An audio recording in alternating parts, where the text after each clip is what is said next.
રાધે રાધે, જય સિયારામ. આપણે શ્રી શ્રી રાણીમાં અને રૂડીમાનું ચરિત્ર ચાલે છે. રાણીમાં અને રૂડીમાના ચરિત્રમાં આપણે આગળ વધીએ તો વીરા ભગત કેરાળાથી ચાલીને ગરણી ગામે જાય છે. હવે આ ગરણી ગામની જે ગાદી હતી એ ગાદી હતી દેહા ભગતની, અને દેહા ભગત રામાનંદી સાધુ હતા અને કુબાજીની પરંપરામાંથી હતા. હવે ભગત કુબાજીની પરંપરામાં હોવા છતાં પણ એ સાંપ્રદાયિક સંકીર્ણ નહોતા. મતલબ એનામાં સાંપ્રદાયિક સંકીર્ણતા હતી નહીં. પોતે બધાય ધર્મના લોકોનો આદર કરતા દેહા ભગત. તો જ્યારે વીરા ભગત ગરણી પહોંચ્યા ત્યારે એ દેહા ભગતની ગાદી ઉપર મહંત તરીકે સંત વિસળદાસજી બિરાજમાન હતા. બહુ મોટું નામ હતું વિસળદાસજીનું. ભાવનગરની સાઈડમાં, જસદણ સાઈડમાં. વિસળદાસજી એક સિદ્ધ મહાપુરુષ હતા, ગ્રહસ્થી મહાપુરુષ હતા, અને એમના ધર્મ પત્નીનું નામ હતું આણંદીબાઈ.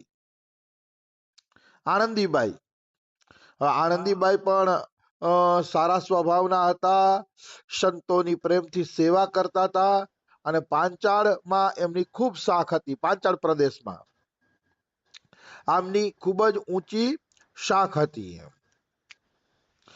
તો વીરા ભગતને જોઈને આણંદીબાઈ બોલે છે, આવો ભગત આવો, ક્યાંથી પધારો છો? તો વીરા ભગત કહે છે, વાંકાનેર પાસે કેરાળા ગામ છે, ત્યાં હું રહું છું, અને મારું નામ વીરો છે. કાશી, અયોધ્યા અને મથુરા તીર્થોની યાત્રાએ નીકળ્યો છું કે ઠાકુર મારી ભાવના પૂરી કરે.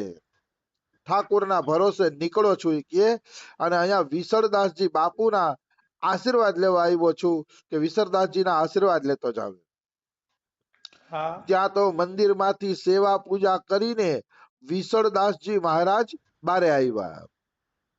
મતલબ જો ભક્ત સતત ભગવાનની સેવામાં લાગેલો હોય છે, ભક્ત સતત ભગવાનના ભજનમાં લાગેલો હોય છે, સતત ભજન કરે ને એને ભક્ત કહેવાય.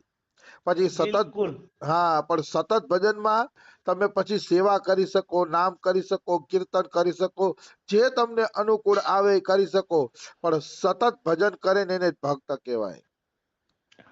શાસ્ત્રમાં કીધું છે, તેલ ધારાવત ભજન થવું જોઈએ. તેલ ધારાવત, તેલની ધાર તમે રેડો એટલે ધાર તૂટ્યા વગર એક ધારી નીચે પડે છે, એવી રીતે તેલ ધારાવત પ્રભુનું ભજન થવું જોઈએ. જો ભજન તેલ ધારાવત નથી થતું, વચ્ચે અટકી જાય છે, તો માનવાની હજી પ્રેમમાં થોડીક કચાશ છે. કચાશ છે. ગીતાજીમાં ભગવાને કીધું છે, યથા દીપો નેવાસ્તસ્તો નેગતે સ્મૃતા, એવું કઈક શ્લોક આવે છે કે જેવી રીતે તમે બંધ ઓરડામાં દીવડાને સળગાવો અને એ દીવડો હૈલા વગર પ્રકાશ આપે, પોતાની જ્યોત દ્વારા પ્રકાશ આપે, એમ મન ચંચળ થયા વગર પ્રભુનું ભજન થવું જોઈએ. ચંચળ મન થયા વગર પ્રભુનું સુંદર રીતે ભજન થવું જોઈએ. એને જ ભજન કીધું છે. જો હવા આવશે ને તો દીવડાની જ્યોત હલશે, અને દીવડાની જ્યોત હલે ને એટલે એ હરખી હારી કહેવાય નહીં. એક ધારી બળતી હશે ને તો પ્રકાશ બહુ સારો આપશે. એવી જ રીતે પ્રભુનું ભજન મનને હલ્યા વગર થવું જોઈએ. મન હલવું ન જોઈએ, સ્થિર થઈ જવું જોઈએ પ્રભુના ભજનમાં. આવી વસ્તુ છે. ભલે પછી સવારે 1 કલાક આપી શકીએ, સાંજે 1 કલાક ઓછા આપવું, પણ પ્રભુના ભજનમાં મન સ્થિર થવું જોઈએ, તો કઈક રસ આવે છે, નહીતર રસ નથી આવતો. જ્યાં સુધી પ્રભુના ભજનમાં મન સ્થિર નથી થતું, ત્યાં સુધી મનુષ્યની ભક્તિ અધૂરી છે. કારણ કે તમે જ્યારે પ્રેમ કરો છો ભગવાનને, એ ભગવાનમાં તમારું મન સ્થિર ન થાય તો એ પ્રેમ નથી. હજી વાર છે, મતલબ હજી પહોંચવાને વાર છે, પણ તોય પ્રેમ ન હોય તોય ધીરે ધીરે પ્રભુ ભજન કરતું જવાનું છે. એ કરતા કરતા અંતઃકરણ ચોખ્ખું થશે, અને અંતઃકરણ ચોખ્ખું થશે ત્યારે આપણે આપણું પ્રભુની અંદર મન લાગી જશે. તો વિસળદાસજી મહારાજ મંદિરમાંથી સેવા કરીને બારે આવ્યા, અને ભગત સંતના પરસ્પર સીતારામો થયા. વીરા ભગતે આમને સીતારામ કર્યા, વિસળદાસજીએ વીરા ભગતને સીતારામ કર્યા. પછી ઓળખાણ થઈ. ઓળખાણ થઈ એટલે વિસળદાસજી રાજી રાજીના રેડ થઈ ગયા, કારણ કે વીરા ભગતના ભગવાન ઢોર ચારી ગયા હતા. એ કથા છેટ અહીંયા ગરણી સુધી પહોંચી ગઈ હતી.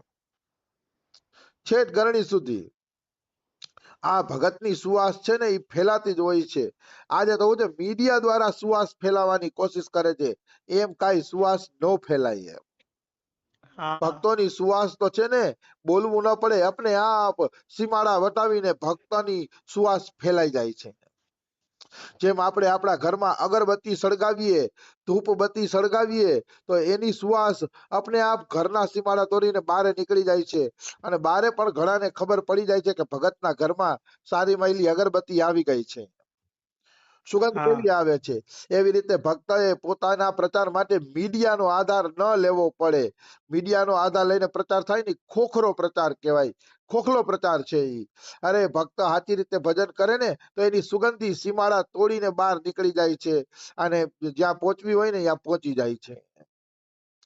ઈ અગરબત્તીની જેમ સુગંધ ફેલાય ને ઈ સુગંધ સાચી, બાકી આ મીડિયાની રીલ દ્વારા જે સુગંધી ફેલાય ને ઈ ખોટી. એટલે એનો અર્થ હું એમ નથી કેતો કે મીડિયા નકામું છે. અમારા બાબાના સત્સંગ યુટ્યુબ ઉપર આવે છે ને 2 લાખ લોકો લાભ લે છે. એવું નથી કેતો કે નકામું છે, પણ મીડિયા દ્વારા જેને પ્રશંસા ફેલાવાની ભૂખ છે ને એની હું નિંદા કરું છું. એના દ્વારા જે પ્રશંસાની ભૂખ છે ને એ ઠીક નથી. સુગંધી તો अपने आप ફેલાય. વીરા ભગત કોઈને કહેવા નથી ગયા કે ઠાકોરજી મારા માટે ગાયું ચરાવી ગયા, કોઈને કહેવા નથી ગયા, તો એ વાંકાનેર થી લઈને જસદણ સુધી એની સુગંધી ફેલાઈ ગઈ કે ભાઈ વીરા ભગત માટે ભગવાન છે ને ગાયું ચરાવી ગયા છે. એ સુગંધી ત્યાં સુધી ફેલાઈ ગઈ. તો મારો કહેવાનો ભાવ શું છે કે આ રીતે સુગંધી ફેલાય ને એ વધારે સારું છે. સંતો દ્વારા ભક્તોની પ્રશંસા થાય ને ઈ ભક્તિ સાચી. બાકી લોકલ માણસોને શું ખબર પડે, તો વાહ વાહ વાહ વાહ કઈ જતા હોય, એને એક એકડાનું જ્ઞાન ન હોય. સંતો દ્વારા પ્રસિદ્ધિ ફેલાય ઈ સાચું. તો અતિશય હરખાઈ ગયા વિસળદાસ ભગત કે વીરા ભગત ભલી કરી બાપ ભલી કરી, જાત્રાના બહાને પણ તમે મળવા તો આવ્યા જ ને. આજ તો મારા ઠાકરે જાણે સોનાનો સૂરજ ઉગાડ્યો છે. આવા મોંઘા મહેમાનો અમારા આંગણે ક્યાંથી. જો આ રીતે સંતોનું સ્વાગત કરવાનું હોય, કેટલા મીઠી ભાષામાં સ્વાગત કરે છે કે તમે આવ્યા તો આજ અમારે સોનાનો સૂરજ ઉગ્યો. આવા મોંઘા મહેમાનો અમારા આંગણે થોડા આવે કે. અરે તમારા માટે તો ભગવાને ટહેલ કરી, ભગવાને તમારા માટે ગાયું ચરાવી કે. ઓહો, આજ તો મારું જીવન ધન્ય થઈ ગયું કે તમારા દર્શન થયા. વિસામણ ભગત બોલે છે. વિસળદાસજી તો વીરા ભગત શું કે છે, હાવ બાપુ હાવ, ટેલવાને બહુ ચડાવવામાં વિશેષ કાંઈ નથી. બહુ સરસ. જો આવી દીનતા હોવી જોઈએ. આપડા જેવો હોય તો ફૂલાઈ જાય કે હા જો ફલાણા મારા વખાણ કર્યા છે. પણ આ વીરા ભગત શરમાઈ ગયા. વીરા ભગત કે હાવ બાપુ હાવ, હું ટેલવો એટલે મારા ઠાકોરનો નોકર છું કે મને બહુ ઊંચે ચડાવવામાં બહુ મજા નથી કે. તમે મને ઊંચે ન ચડાવો કે, મારે બહુ જાજુ ઊંચે નથી ચડવું કે, એટલે તમે મને ટેલવો એટલે નોકર જ રહેવા દો. હું નોકર બરોબર છું, મારે ઊંચે નથી ચડવું કે. સૂરજ દાદો જેવો ઉગે છે તેવો જ આજ ઉગ્યો છે. હું ભાગ્યશાળી થવા આવ્યો છું. ગરણીનો ગાદીપતિ કંઠી બાંધીને ચેલા કરી અને તારતલમાં માલધારીને તારે. મતલબ આમાં નવી નવાઈ કાંઈ છે નહીં. વીરા ભગત કે કાલે સૂરજ ઉગતો તો એમ આજે જ સૂરજ ઉગ્યો છે. મેં કાંઈ સંસારને ઉથલ પુથલ નથી કરી નાખ્યો કે તમે મારા વખાણ કરો છો કે. હું તો એક સાધારણ સેવક છું વીરા ભગત કે, અને હું અહીંયા ભાગ્યશાળી થવા આવ્યો છું એ કે. ગરણીના ગાદીપતિ પાસેથી કંઠી બંધાવીને ચેલો બનવા આવ્યો છું એ. હવે કે આ માલધારીને તારો, મતલબ હું તો એક સાધારણ માલધારી છું કે આ માલધારીને તારી દ્યો, કૃપા કરો અને ચેલો બનાવો, એમ વાત કરે છે વીરા ભગત. વીરા ભગત આ રીતે વાત કરે છે. તો વિસળદાસ શું કે છે, અરે મારા બાપ, મારામાં એવી તેવડ ક્યાં છે, હું મારુંય પૂરું જોગવી શકું એમ નથી, ત્યાં તમારા જેવાને કેમ તારું. જો આ બધાની દીનતા છે સંતોની. હા આ સંતોની અરસ પરસની દીનતા છે. સંત વિસળદાસ પણ એમ કે અરે મારા બાપ, તમારી તો ભગવાન ચાકરી કરી ગયા છે, તમારા જેવા ભગતને હું ક્યાંથી તારી હગું ઈ કે. અરે બાપ ઈ કે હું તો મારુંય કરી શકતો નથી. હું પોતે ઈ કે તરી શકતો નથી, તો તમને કેવી રીતે તારી શકું ઈ કે. અરે ભગત, તમે તો તરેલા જ છો, આમ તો ઓપ ચડાવોમાં. વીરા ભગત, ઠાકર જેનો ગોવાળ બની ગાયો ચારી ગયો હોય, તેને ચેલા કેવા ભાવે કરાય. મતલબ તમારી તો ઠાકર ગાયું ચારી ગયા છે એમ. હવે તમારા જેવા મહાપુરુષને હું કઈ રીતે ચેલો બનાવવું ઈ કે. હા કઈ રીતે બનાવવું, મારું તો મન માનતું નથી કે હું તમને ચેલો બનાવવું ઈ કે. તો કે કેવી રીતે ચેલો બનાવવું, તો વીરા ભગત કે સહુને મુંડાય એવા જ ભાવે મુંડી આપો. મતલબ કેટલાયને તમે ચેલા બનાવ્યા છે, માથા મુંડાવ્યા છે, મારું માથું મુંડાવી દો એટલે ચેલો બની જાવ, એમાં શું મોટી વાત છે ઈ કે. હા સૌને મુંડાય તેવા જ ભાવે મુંડી આપો.